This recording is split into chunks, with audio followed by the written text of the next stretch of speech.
જય શ્રી કૃષ્ણ. નમસ્કાર, પ્રણામ, સ્વાગત છે તમારું એક નવા વિડીયોમાં. મિત્રો, અમારી આજની કહાની છે એક પિતાએ શીખવ્યો તેમની પુત્રવધૂને જોરદાર સબક. તો મિત્રો, આજની કહાની ખૂબ જ સમજવા લાયક અને વિચારવા લાયક કહાની બનવાની છે. તો તમને વિનંતી છે કે આ વિડીયો ને લાઈક કરી અને બની શકે તો તમારા મિત્રો સાથે શેર કરજો. અને હજુ સુધી જો તમે અમારી ચેનલને સબસ્ક્રાઇબ ન કરી હોય તો અત્યારે જ સબસ્ક્રાઇબ કરી દેજો તથા કોમેન્ટ બોક્સમાં હર હર મહાદેવ જરૂરથી લખી દેજો, જેથી ભગવાન ભોલેનાથની કૃપા હંમેશા આપણા સૌ પર નિરંતર બની રહે. તો ચાલો મિત્રો, શરૂ કરીએ આજની કહાની. રાઘવજી ઉતાવળા પગે ઘરની અંદર આવી રહ્યા હતા. તેમના હૃદયમાં ક્રોધની જ્વાળા સળગી રહી હતી. તેણે ઘરમાં આવતાની સાથે જ ફોન કરીને પોલીસને બોલાવી લીધી હતી. જ્યારે તે ઘરમાં અંદર આવ્યા ત્યારે તેને તેની પુત્રવધૂને હાનો હસવાનો અવાજ સંભળાયો, જે તેના પતિ મનીષ સાથે બહાર ફરવા જવાનું વિચારી રહી હતી. અને બંનેના ચહેરા ખુશીથી ચમકી ઉઠ્યા હતા. આ દ્રશ્ય જોઈને રાઘવજીનો ગુસ્સો સાતમા આસમાને પહોંચી ગયો હતો અને બોલ્યા, હદ થઈ ગઈ. હવે તમારી પૈસાના લોભની બેશરમીએ તમે લોકોએ તમારી માતાનો જીવ જોખમમાં મૂક્યો. ત્યાં મારી ગરીબમાં હોસ્પિટલમાં જીવન મરણ વચ્ચે ઝોલા ખાઈ રહી છે અને તમે લોકો અહીં ખુશીથી ઉજવણી કરી રહ્યા છો. તમે બંનેએ એવું ઘણું સ્પર્ધ કૃત્ય કર્યું છે કે તમે તમારા જ ઘરમાં ચોરી કરી.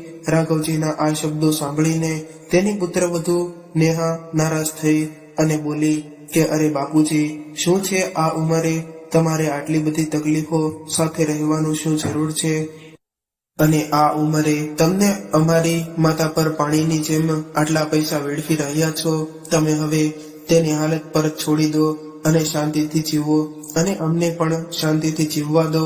તેમની પુત્રવધૂની આ સાંભળીને રાઘવજી ગુસ્સે થયા અને તેની પુત્રવધૂને એક જોરદાર ગાલ પર થપ્પડ મારી દીધી. આ જોઈને તેના દીકરાએ જોરથી બૂમ પાડી, પિતાજી, તમે મારી વહુના ગાલ પર થપ્પડ મારી મારી પત્ની પર હાથ ઉપાડવાની તમારી હિંમત કેવી રીતે થઈ ગઈ? ત્યારે તેના અવાજથી આખું ઘર જાગી ગયું. ત્યારે જ તેના પિતાજીએ બીજા જોરથી થપ્પડ મનીષના ગાલ પર મારી અને મનીષના ગાલ પર હાથ મૂકીને ચૂપચાપ ઉભો રહ્યો. ત્યારે રાઘવજીએ કહ્યું કે શું આજ દિવસ જોવા માટે અમે તને ભણાવ્યો, ગણાવ્યો અને ઉછેર્યો? એ જ સમયે બે પોલીસવાળા પણ ઘરની અંદર આવ્યા અને પોલીસને જોતાની સાથે જ મનીષ અને નેહાને પરસેવો વળી ગયો. અને રાઘવજીએ કહ્યું કે ઇન્સ્પેક્ટર સાહેબ, આ બંનેની ધરપકડ કરો. મારે એવા દીકરા નથી જોતા જે તેના માતા પિતાના મૃત્યુની રાહ જોતા હોય. આ સાંભળીને મનીષ તેના પિતાના પગમાં પડી ગયો અને બોલ્યો, ના પિતાજી, આવું ન કરો. અમે બરબાદ થઈ જઈશું. બસ એકવાર અમને માફ કરી દો. દીકરા, તારો ઘમંડ એક જ વારમાં દૂર થઈ ગયો. આજે પણ હું એ દિવસને યાદ કરીને હું રડી રહ્યો છું, જ્યારે હું તમારી સામે તમારી માતાની સારવાર માટે વિનંતી કરી રહ્યો હતો. આટલું કહીને રાઘવજીએ તેના ભૂતકાળમાં ખોવાઈ ગયા અને એ દિવસોને યાદ કરવા લાગ્યા, જ્યારે તેમની પત્ની વિમળાનો ટેસ્ટ રિપોર્ટ કરાવ્યો અને તેને ખબર પડી કે તેમની પત્ની કેન્સર જેવી ગંભીર બીમારીથી પીડિત છે. આ સાંભળીને રાઘવજીનું હૃદય સંપૂર્ણ રીતે તૂટી ગયું હતું. પણ ડોક્ટરે કહ્યું હતું કે આજકાલ મેડિકલ સાયન્સ એટલું આગળ વધી ગયું છે કે જો તમારી પત્નીનું યોગ્ય સમયે ઓપરેશન કરાવવામાં આવે તો આ રોગ પણ મટી જાય છે અને એમાં લાખોનો ખર્ચો થશે. રાઘવજીએ નક્કી કર્યું હતું કે તે કોઈ પણ ભોગે તેની પત્નીનો જીવ બચાવશે. તેણે ઘરે આવીને તેના પુત્રને આ વાત કહી તો તે પણ ચોંકી ગયો અને તેણે તેના પિતાજીને કહ્યું કે તમે ચિંતા કરશો નહીં, અમે માતાને શ્રેષ્ઠ સારવાર અપાવીશું અને થોડા દિવસોમાં તે સંપૂર્ણ રીતે ઠીક થઈ જશે. પરંતુ ખબર નહીં તે રાત્રે દીકરા અને વહુ વચ્ચે શું થયું હતું કે બીજા દિવસે તેના દીકરાએ સ્પષ્ટ કહ્યું કે પિતાજી, મારી માતા હવે વૃદ્ધાવસ્થામાં પહોંચી ગઈ છે અને તેની પાછળ પૈસાનું રોકાણ કરવું એટલે પૈસા વેડફ્યા અને મારી પાસે વેડફવા માટે પૈસા નથી. પોતાના પુત્રની આ વાત સાંભળીને રાઘવજી જાણે છેતરાયા હોય તેમ ત્યાં જ ઉભા રહ્યા. તેમને પોતાના કાન પર વિશ્વાસ ન આવ્યો, પણ હિંમત હાર્યા વગર તે પોતાની પત્ની પાસે ગયા અને તે તેની સંભાળ રાખી રહ્યા હતા અને તેને રોજ સવાર સાંજ બહાર ચાલવા માટે લઈ જતા. એક દિવસ પાર્કમાં ફરવા જતા હતા ત્યારે જ તેનો એક મિત્ર તેને મળ્યો. તો તેની સાથે વાત કરતા તેણે તેના મિત્રને તેની પત્નીની તબિયત અને તેના પુત્ર અને પુત્રવધૂની સ્થિતિ વિશે જણાવ્યું. તે વખતે તેની આંખોમાં આંસુ આવી ગયા અને તેને આ હાલત કહ્યા વગર તેના ચહેરા પર સ્પષ્ટ દેખાતી હતી. એ સાથે જ તેના મિત્રએ તેને પ્રોત્સાહિત કરતા કહ્યું કે રાઘવજી, આ હિંમત હારવાનો સમય નથી. તમારી પાસે ગામમાં જમીન છે, તમે કહો તો હું તે જમીનનો સોદો કરાવી આપું. તે આ સમયે કામ ન આવે તો ક્યારે કામ આવશે? રાઘવજી, તમારે તમારી પત્નીની સારવાર કરાવવા માટે તમારા પુત્ર અને પુત્રવધુ પર નિર્ભીત રહેવાની કોઈ જરૂર નથી. ત્યારે રાઘવજીને તેના મિત્રના આ નિવેદનથી ખૂબ જ પ્રોત્સાહન મળ્યું. ત્યારે તે તેના વતનના ગામમાં ગયા અને યોગ્ય કિંમત મળતા તેમને જમીનનો સોદો કર્યો. જમીનનો સોદો કરીને જ્યારે તેઓ ઘરે પાછા ફર્યા ત્યારે તેમને તેમની પત્ની ક્યાંય દેખાઈ નહીં. ત્યારબાદ રાઘવજીએ તેમની પત્નીને બૂમ પાડી. ત્યારે સસરાનો અવાજ સાંભળીને તેની પુત્રવધૂએ આખું ઘર શોધ્યું, પણ તે તેની સાસુને ક્યાંય શોધી ન શકી. એટલે તેણે તેના સસરાને કહ્યું, અરે બાપુજી, શું થયું? તે ઘરે છે નહીં, ક્યાં ગયા છે? પછી રાઘવજીએ કહ્યું, અરે મેં તેને કહ્યું હતું કે હું ગામમાં સરપંચને મળવા જાઉં છું, તે પછી હું બેંકમાં પણ જઈશ અને કેટલાય કાગળો પર તારી સાસુની સહી જરૂરી હતી. હવે તે ઘરે નથી. તે કોઈ વાતને ગંભીરતાથી લેતા જ નથી. મને ખબર નથી કે તે શું કામ કરવા ગયા છે. મારી વાતને અવગણીને તેની પુત્રવધુ નેહાએ કહ્યું કે બાપુજી, તમારે ક્યાં કાગળ ઉપર સહી કરવાની જરૂરી છે? કૃપા કરીને મને કહો. પુત્રવધુ, કેટલાય મહત્વપૂર્ણ કાગળો છે. આમ કહીને રાઘવજીએ કહ્યું કે આ વિમળા પર પણ કેટલી હદ સુધી જાય છે. તે જાણે છે કે તેમની તબિયત દિવસે ને દિવસે બગડી રહી છે, પણ તેમ છતાં તે એક દિવસ પણ ઘરે જ રહેવાનું ભૂલતી નથી. તેના હાથમાં જે થેલી હતી તે પકડીને છાતી સાથે ચોંટાડીને રાઘવજીએ કહ્યું, જો આજે આ કામ ન થાય તો પછી આવતા અઠવાડિયા સુધી મુલવતી રાખવામાં આવશે. પછી નેહાએ તેની બેગ તરફ જોયું અને કહ્યું કે બાપુજી, તમે બેંકમાં કેમ જાઓ છો? તે તમે મને કહ્યું નહીં. તો રાઘવજીએ કહ્યું, કઈ નહીં વહુ, એક ખાસ કામ હતું. અને ત્યારે જ કુરિયર વાળો દરવાજા પાસે આવ્યો. ત્યારે જ નેહાએ કુરિયર લેવા ગઈ અને આ બધું કામ કરતી વખતે તેનું ધ્યાન તેના સસરાની બેગ પર જ હતું.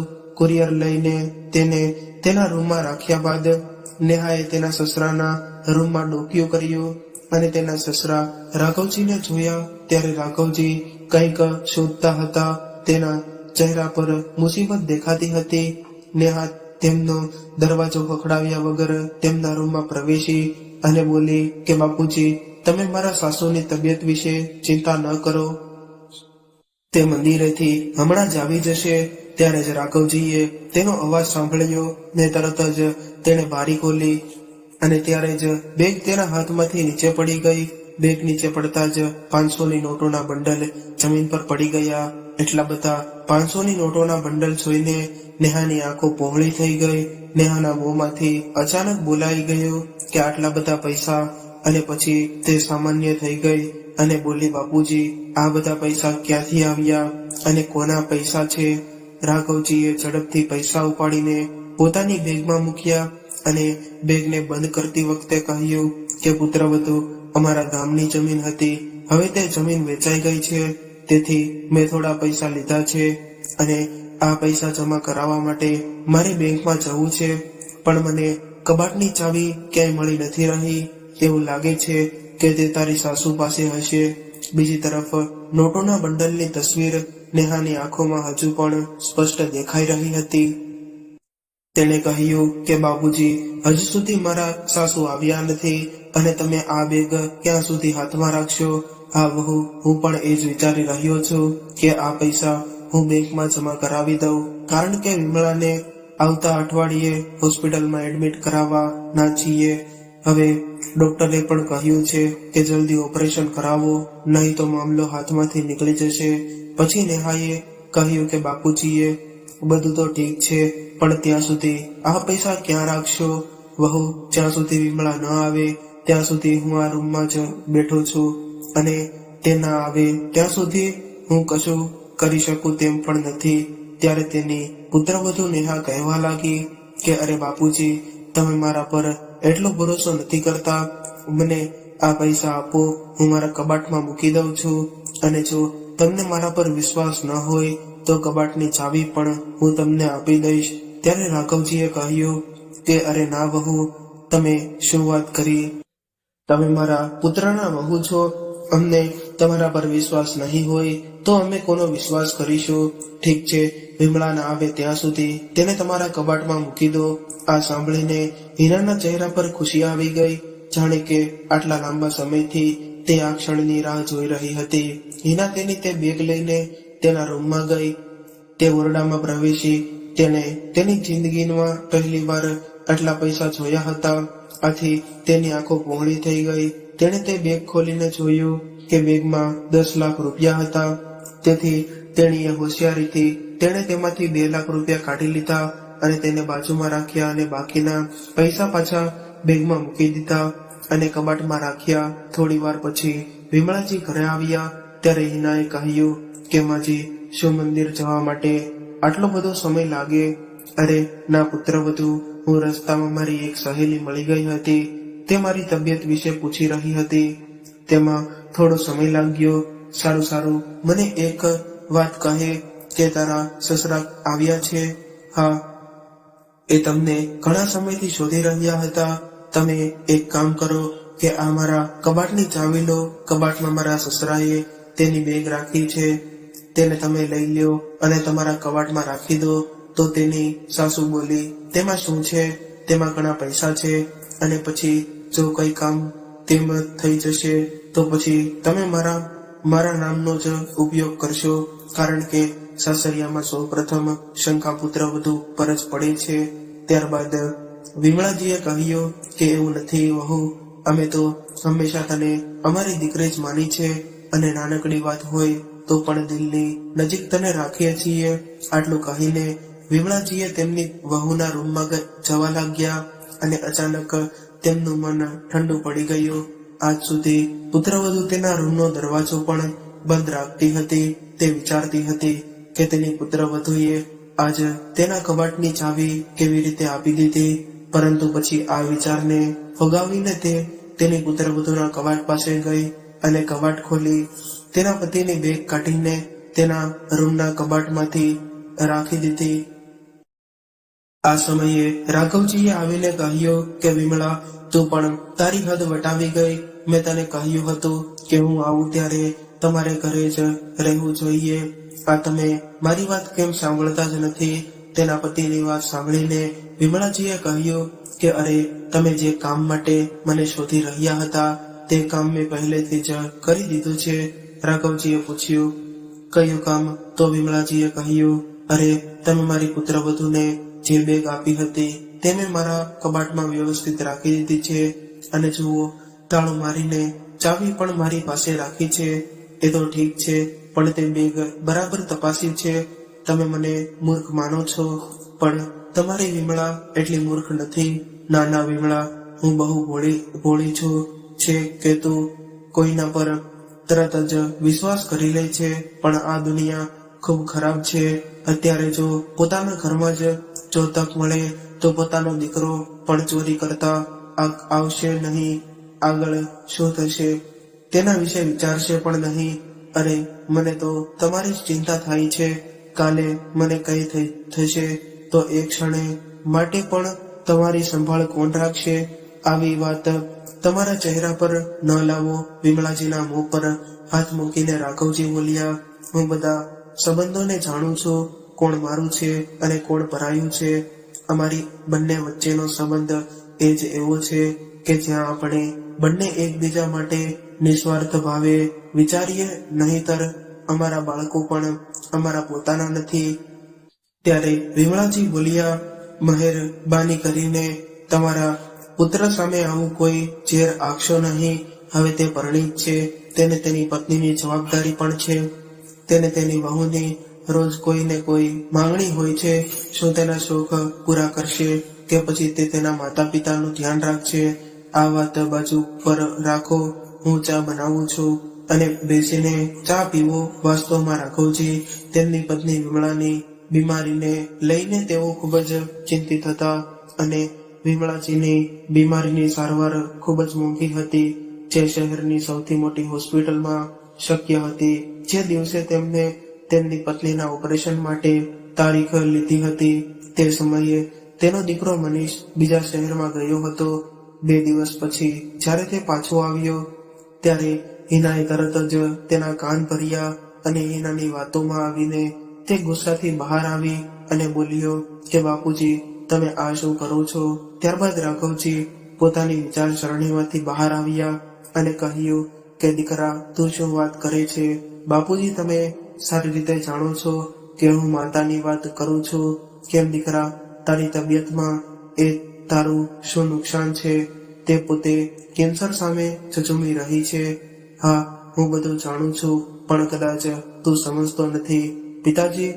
અને હવે તમે આપણા ગામની આપણી જે જમીન છે તેને વેચી રહ્યા છો અને તમે મને પૂછવું પણ જરૂરી ન માન્યું.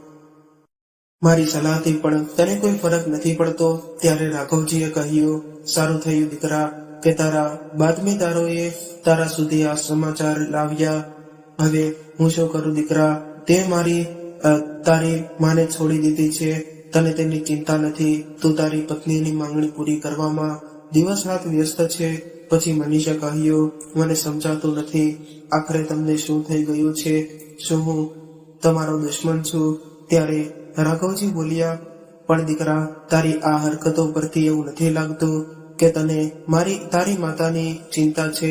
1 મહિના પહેલા તે 10 લાખ રૂપિયાની કાર ખરીદી હતી અને થોડા દિવસો પહેલા જ તમે તમારી વહુ માટે સોનાનો હાર ખરીદ્યો છે અને તમે તમારા અને તમારી પત્નીના શોખ પૂરા કરવા માટે લાખો રૂપિયા ખર્ચી શકો છો, પણ તમારી માતાની સારવાર માટે 1 રૂપિયો પણ ખર્ચી શકતા નથી. અને જ્યાં સુધી જમીનની વાત છે તો એ જમીન મેં મારા લોહી અને પરસેવાની મહેનતના પૈસાથી ખરીદી છે. તેથી તે જમીન મેં વેચી દીધી છે. તો તમારે તેના વિશે પૂછવાની શું જરૂર હતી? પણ બાપુજી, મારો પોતાનો પરિવાર પણ છે, મારી પત્ની છે અને બાળકો પણ છે. તો વિચારો, તમે અમને ગરીબ બનાવી રહ્યા છો. ત્યારે રાઘવજીએ ગુસ્સામાં કહ્યું કે તમે અને તારી પત્નીને અને તારા બાળકોને આ દુનિયામાં કોણ લાવ્યું? તારી માતા જે દિવસે તને તાવ આવ્યો, તે તું બીમાર પડ્યો, તે દિવસે તારા બંનેમાંથી કોઈએ ખાવાનું નથી ખાધું અને તારી આ આખી રાત જાગીને તારી સંભાળ રાખતી. તેના ચહેરા પર એક પણ કરચલીઓ નહોતી. હું દિવસ રાત તમારી તકલીફ જોતો. બાપુજી, આ બધી નકામી બાબતોમાં મારો સમય ન બગાડો. તમે મારા પર શું ઉપકાર કર્યો? દરેક મા બાપ પોતાના બાળકો માટે આ કરે છે. તે જ સમયે રાઘવજીની આંખો ચમકી ઉઠી અને દુઃખને કારણે ચોધાર આંસુએ રડી પડ્યા. તેમને કટક ભર્યા સ્વરે કહ્યું કે સાવધાન, હવે તું વધુ એક પણ શબ્દ બોલે તો કાલે હું તારી માતાને તેની સારવાર માટે હોસ્પિટલે લઈ જાઉં છું અને મારે આ વિશે કોઈનો અભિપ્રાય નથી જોતો. મનીષે તેના પિતાના આ શબ્દો સાંભળીને થોડી નમ્રતા બતાવીને કહ્યું કે અરે બાપુજી, એવું નથી, પણ માતાની સારવાર કરાવતા થોડા પૈસા બચ્યા હોય તો તે અમને આપજો, કારણ કે મેં મારા મિત્ર સાથે ભાગીદારીમાં એક ધંધો શરૂ કર્યો છે. જો મને પૈસા નહીં મળે તો મારે કોઈની પાસેથી લોન લેવી પડશે. ત્યારે રાઘવજીએ કહ્યું કે ઠીક છે, હવે મને એનો અર્થ સમજાયો. હવે દીકરા, તું પોતે જ વિચારી શકે છે કે આટલી મોટી હોસ્પિટલમાં કેટલો ખર્ચ થતો હશે અને તારા વૃદ્ધ માતા પિતાને મદદ કરવાને બદલે તું એમની પાસેથી પૈસા માંગે છે. તને શરમ આવવી જોઈએ ને. તે આટલું કહીને રાઘવજી ત્યાંથી ચાલ્યા ગયા. બીજા જ દિવસે હોસ્પિટલમાંથી ફોન આવ્યો કે હોસ્પિટલમાં સારવાર માટે પૈસા જમા કરાવો અને દર્દીને દાખલ કરો. ત્યારે રાઘવજીએ તેમની પત્નીને કહ્યું કે અમારે કાલે તને હોસ્પિટલમાં દાખલ કરાવવાની છે, તેથી હોસ્પિટલ માટે થોડા કપડાં તૈયાર કરી રાખો. ટૂંક સમયમાં તારી બધી તકલીફો દૂર થઈ જશે. પછી વિમળાજીએ હસતા હસતા કહ્યું કે અમે બંને આમાં રાજીવના અંતિમ તબક્કામાં પહોંચી ગયા છીએ. હજુ પણ તમે તમારા કરતા વધુ મારું ધ્યાન રાખો છો. ત્યારે રાઘવજીએ કહ્યું કે વિમળા, તને જો તો હું છું, નહીં તો હું કઈ નથી. જો તમે આ ઘરમાં ન હોત તો મને પણ આ ઘર ગમતું નથી. રાઘવજીએ પૈસા ભરેલી બેગ સુરક્ષિત રાખી અને જ્યારે તેઓ તેમની પત્નીને દવાખાને લઈ જવા લાગ્યા ત્યારે પુત્રને કહ્યું કે હું તારી માતાની સારવાર કરાવવા જાઉં છું. પછી પુત્ર વધુએ આંખો મીચીને પૂછ્યું, ત્યાં જઈને સંકોચ કરશે ત્યાં હું શું? બીજી તરફ દીકરાના મોઢામાંથી એક પણ શબ્દ ન નીકળ્યો તો વિમળાજીએ કહ્યું કે તેને કેમ હેરાન કરો છો? તમે મારી સાથે છો તો ચિંતા શા માટે? ચાલો આપણે જઈએ. રાઘવજીને તેમના પુત્ર અને પુત્રવધુ પર ખૂબ જ ગુસ્સો આવ્યો, પરંતુ તેઓ તેમની પત્નીને કોઈ તકલીફ આપવા નહોતા માંગતા, તેથી તેઓ ચૂપચાપ ત્યાંથી ચાલ્યા ગયા. નર્સ વિમળાજીને અંદર લઈ ગયા અને જ્યારે રાઘવજી કેશ કાઉન્ટર પર પૈસા જમા કરાવ્યા પછી કાઉન્ટર પર બેઠેલા વ્યક્તિએ કહ્યું કે રાઘવજી, તમે તો કહ્યું હતું કે તમે પૂરા પૈસા જમા કરાવો છો, પણ આ તો માત્ર 8 લાખ રૂપિયા છે. તેથી અમે ઓપરેશન શરૂ કરી દઈએ છીએ, પણ બાકી રહેતા 2 લાખ રૂપિયા મહેરબાની કરીને જલ્દી જમા કરાવો. આ સાંભળીને રાઘવજીને આશ્ચર્ય થયું કે આ કેવી રીતે થઈ શકે. બેગમાં તો પૂરા 10 લાખ રૂપિયા હતા. એટલા માટે એકાઉન્ટરે કહ્યું કે તમને તો જો વિશ્વાસ ન હોય તો તમે કેમેરા ચેક કરી શકો છો. તો ત્યારે રાઘવજીને યાદ કરવા લાગ્યા કે એક ક્ષણ માટે જ્યારે તેણે તેની વહુને પૈસા આપ્યા હતા અને પછી કહ્યું કે ના ના, બીજા અમને કેમ છેતરશે. પછી અમારા જ લોકોએ આ કોન્ટ્રાક્ટ લીધા કર. તેના પુત્ર મનીષ ચિંતામાં બેઠા હતા અને પછી હિનાએ કહ્યું કે તમે કેમ ચિંતા કરો છો, અને હવે તો આપણા જીવનની સૌથી મોટી સમસ્યાનો અંત આવવાનો છે. એકવાર તમારી માતાની સારવાર થઈ જશે પછી અમે પણ પ્રવાસે જઈ શકશું.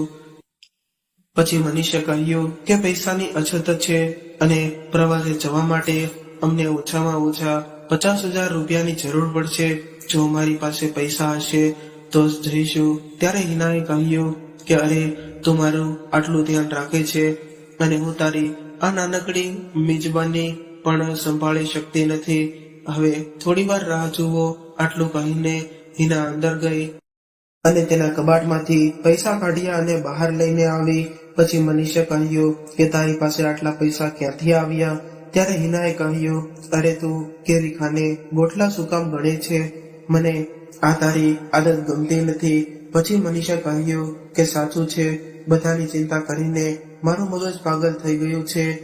હવે મને કોઈની પરવા નથી. હવે આપણે ચોક્કસ ફરવા જઈશું. આટલું કહીને બંને ખૂબ જ હસી પડ્યા. બીજી તરફ જ્યારે રાઘવજી ઘરે પહોંચ્યા ત્યારે તેમના દીકરા અને વહુની વાત સાંભળીને તેમણે તાળીઓ પાડીને કહ્યું કે અરે, તમે લોકોએ બહુ સરસ કામ કર્યું છે. ત્યાં તમારા માતા જીવત અને મૃત્યુની લડાઈ લડી રહી છે અને તમે બંને તમારી પોતાના ઘરમાં પૈસા ચોરી કરવાના અને આવા સમય પર ફરવા જવાના સપના જોઈ રહ્યા છો. પિતાજીની વાત સાંભળીને આવતા પોલીસને જોઈને મનીષ અને હિનાને પરસેવો વળી ગયો અને પછી હિનાએ કણસતા અવાજે કહ્યું કે શું બોલો છો બાપુજી? ધ્યાનથી વિચારો અને બોલો કે મેં કઈ ચોરી કરી છે. ત્યારે રાઘવજીએ કહ્યું કે વહુ, બોલશો નહીં. વહુ, તમે પણ સમજાતું નથી. જે દિવસે તે મને મારા પૈસાની સંભાળ રાખવાનું કહ્યું હતું તે જ દિવસે તમે મારા પર શંકા થઈ. પછી મને લાગ્યું કે તારી સાસુ પણ તારી માં જેવી છે. તેને કોઈ મુસીબતનો સામનો નહીં થવા દઈએ. તેની સાથે કઈ ખોટું છે. તમે આવું કેમ કરશો? મનીષે કહ્યું કે બાપુજી, તમારી વહુ પર આરોપ લગાવી વખતે તમને શરમ નથી આવતી? તમારી પાસે શું પુરાવો છે કે હિનાએ એ રૂપિયા ચોર્યા છે? ત્યારે રાઘવજીએ તરત જ કહ્યું કે મારી બેગમાંથી 500ની નોટના 4 બંડલ ગાયબ છે. અને જ્યારે મનીષે મીનાના હાથ તરફ જોયું તો તેની પાસે પણ 500ની નોટના 4 બંડલ હતા.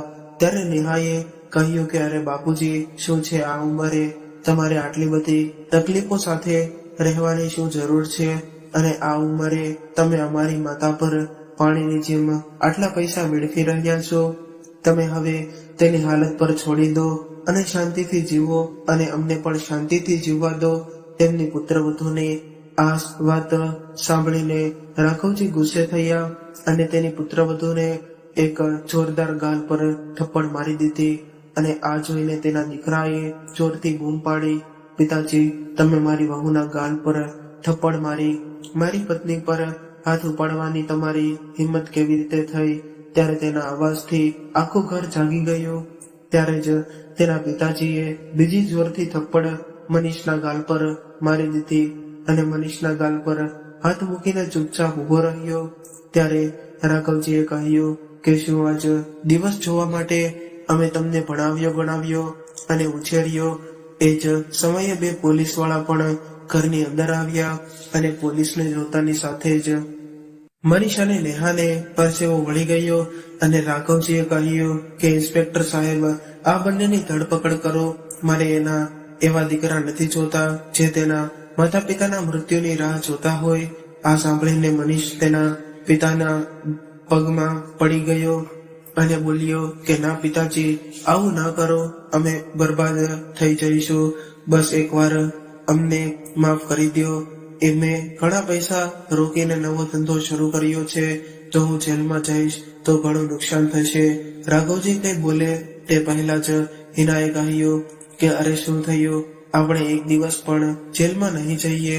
મારા પપ્પા પાસે ઘણા પૈસા છે, તે મને એક ક્ષણ પણ જેલમાં નહીં રહેવા દે અને પછી અમે મારા પપ્પા સાથે રહીશું.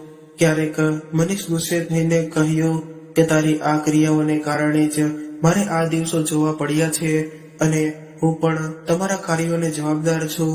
આજે હું મારા પોતાના ઘરે બેઠો છું. રાઘવજી એ તેમના પુત્રને કહ્યું કે તેઓ તેમની ભૂલ કબૂલ કરે અને આમ કરીને તેને પોલીસને પાછા જવા કહ્યું અને પછી બંનેને કહ્યું કે તમે તમારો વિવાદ ઉકેલતા રહો અને મારે મારી પત્નીનો જીવ બચાવવો છે. આ પૈસા મને સોંપી દે. પછી તેની પુત્રવધુ હિનાએ એક હાથ તેના ગાલ પર અને બીજા હાથે નોટના બંડલ ઉપાડીને સસરાને પરત કર્યા.